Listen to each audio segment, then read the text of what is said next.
বাবুর জন্য রেডি করছি সব কিছু। কেন গোয়াজুলাই কাছে, তার জন্য বাবুকে একদম পারফেক্ট বানাতে হবে, একদম যেন ফার্স্ট আগের বারের মতন এবারেও যেন বাবু ফার্স্ট হয়।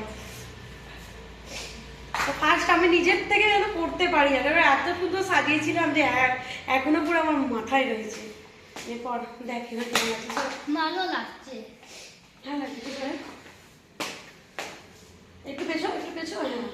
না পেছো দেখা যাবে না, দেখা যাচ্ছে, দেখা যাচ্ছে, একটু পেছো, একটু পেছো, দেখা যাচ্ছে। হ্যাঁ ব্যাস দেখা যাচ্ছে।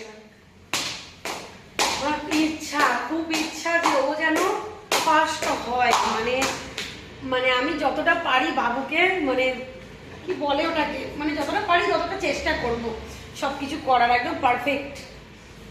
গান্ধীজিও সাজিয়েছিলাম, প্রচুর কষ্ট করেছিলাম। রাত্রি 10:30 বেজে গেছে, অনেক জিনিস কেনা হয়নি, তো গেছি কিনতে। যেমন ধুতি, ছোট ধুতি, বড় ধুতি। ছোট ধুতিকে যেরকম করে দেবার জন্য, যে গান্ধীজি এইভাবে নিত না, ওই দিনটা আগের বছরের কথাটা মনে পড়ছে। এবছর বাবুকে রেডি করছি তো।